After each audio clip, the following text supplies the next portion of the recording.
Everyone, আমি Ankita and again welcome back to my channel Ankita's world. তোমরা সবাই কেমন আছো? অনেকদিন পর আবার একটা ব্লগ তোমাদের সঙ্গে আমি শেয়ার করছি। তো আমার কিছু প্রবলেমের জন্য এতদিন কোনো ব্লগ আমি তোমাদের সঙ্গে শেয়ার করতে পারিনি। তো যাই হোক, আবার কিন্তু রেগুলার ব্লগ আসবে। তো যারা এখনো আমার চ্যানেলটাকে সাবস্ক্রাইব করোনি, প্লিজ সাবস্ক্রাইব করে দিও। এটা প্রায় 2 থেকে 3 মাস আগের একটা ব্লগ আমি শুট করে রেখেছিলাম, কিন্তু এডিট করতে পারছিলাম না বলে তোমাদের সঙ্গে শেয়ার করতে পারিনি। তো দিনটা ছিল বুদ্ধ পূর্ণিমার দিন, আর সেদিন ছিল মা উলাইচণ্ডীর পুজো। আর এই পুজো আর মেলার জন্য আমরা বীরনগরবাসীরা কিন্তু সারাটা বছর অপেক্ষা করে থাকি। যারা যারা বীরনগরের আশেপাশে থাকো তারা কিন্তু জানো এই পুজোটা বীরনগরে কতটা বিখ্যাত। যেহেতু এই দিনটা পুজোর সময় ভীষণ ভিড় হয়, তার জন্য আমরা প্রতিবারই চেষ্টা করি সকাল সকাল যাওয়ার, কিন্তু দুঃখের বিষয় সেটা আর হয় না। যেতে যেতে আমাদের লেটই হয়ে যায়। তো কোনো রকম ভিড় ঠেলে আমি আর মা মন্দিরের দিকে যাচ্ছিলাম। তখন প্রায় 9টার মতো বেজেছিল, আর তখনই শুধু ভিড়টা দেখো, প্রচুর মানুষ কিন্তু এই দিন মাকে পুজো দেওয়ার জন্য আসে। কিন্তু আগের দিন রাত 12টার পর থেকে শুরু হয়ে যায়, কিন্তু তাও প্রতি বছর আমরা এই সকালেই পুজোটা দিতে যাই।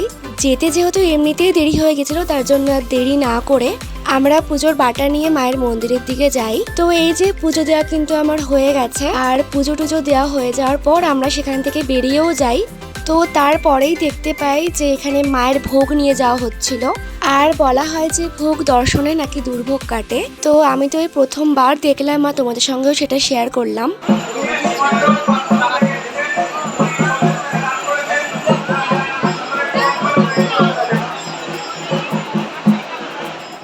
আর তারপরেই আমরা মেলার ভেতর থেকে আস্তে আস্তে বাইরের দিকে বেরিয়ে আসি, আর মন্দিরের দিকে যাই মাকে দর্শন করার জন্য। আর এই পুজোর দিন মায়ের মুখটা এত সুন্দর লাগে, মনে হয় তাকিয়েই থাকি। আর মন্দিরের সামনেই কিন্তু অনেক দোকান বসেছিল। একটা আইসক্রিমের দোকান থেকে আমি আর মা 2টো কুলফি কিনে নিলাম। আর এই কুলফি খেতে খেতেই আমি আর মা বাড়িতে আসার জন্য কিন্তু টোটোতে উঠে পড়েছি। আর এই পুজোর সময় টোটোওয়ালারা অন্যান্য দিনের থেকে প্রচুর বেশি ভাড়া চায়। পুজো দিয়ে তো বাড়িতে চলে এসেছি, কিন্তু ব্যাপারটা হচ্ছে আজকে পুজোতে যাওয়ার সময় টুকটুকেলার সঙ্গে ঝামেলা হয়েছে। আর বাড়িতে এসে বাড়িতে যারা টুকটুকে এসেছি তার সাথেও ঝামেলা হয়েছে ভাড়া নিয়ে। আর এরা পুজোর সময় না ভীষণ বেশি ভাড়া চায়। তো আমরা কথা বলেই উঠেছিলাম, কিন্তু তাও ঝামেলা করেছে। যাক, এখন ড্রেস ফ্রেস চেঞ্জ করি, তারপরে আবার কথা।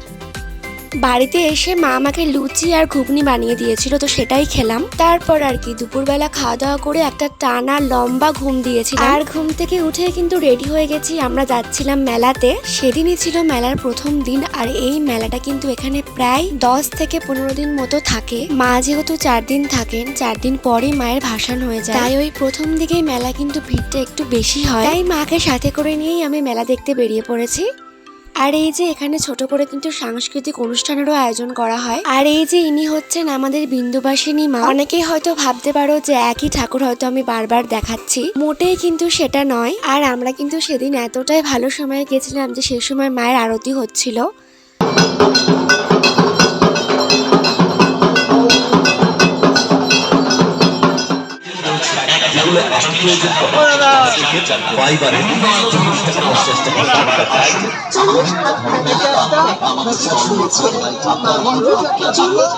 আর মেলাতে আসলে এই ছোট ছোট কিউট কিউট টেডিগুলো আমার এত ভালো লাগে যে মনে হয় সব কিনে ফেলি। মায়ের সঙ্গে গেছি, মা তো আমাকে আর একটাও টেডি বিয়ার কিনে দেবে না। হচ্ছে অলরেডি আমার কাছে অনেকগুলো টেডি রয়েছে, আর একটা টেডিও রাখার মতো জায়গা আমার ঘরেতে নেই। তার জন্য খুব কিনতে ইচ্ছা করলেও আমি আর কিনতে পারি। কি করব, মন খারাপ নিয়ে একটু ফুচকাই খেয়ে নিলাম। তারপরেই দেখতে পেলাম মেলার মধ্যে একটা কাকু তো গোলাপ নিয়ে বিক্রি করতে বসেছিল। তো দেখেই তো আমার মনটা ভীষণ খুশি খুশি হয়ে গেল। আর এই যে এখান থেকে আমি 1 থোকা গোলাপও কিনে নিয়েছি। তো যাই হোক, টেডি বিয়ার না কেনার দুঃখটা আমার একটু কমলো। আর যত বেশি রাত বাড়ছিল মেলাতে তত বেশি ভিড় হচ্ছিল। তো টুকিটাকি কয়েকটা জিনিস কিনে নিয়ে আমরা জিলেপির দোকানে আসি জিলেপি কিনতে। আমি মেলাতে যাবো আর জিলেপি খাবো না, এটা কিভাবে হয়? তো এখান থেকে একটু জিলেপি আর বাবার জন্য একটু বাদাম নিয়ে নিলাম। আর সেদিন ভীষণ গরমও পড়েছিল। তো যাই হোক, বাড়িতে তো আমি চলে এসেছি। ভিডিওটা আজকে এখানেই শেষ করছি। আর যারা এখনো আমার চ্যানেলটাকে সাবস্ক্রাইব করোনি তারা প্লিজ সাবস্ক্রাইব করে দিও। চলো বাই সবাইকে, দেখা হচ্ছে পরের কোনো ভিডিওর সঙ্গে। টাটা।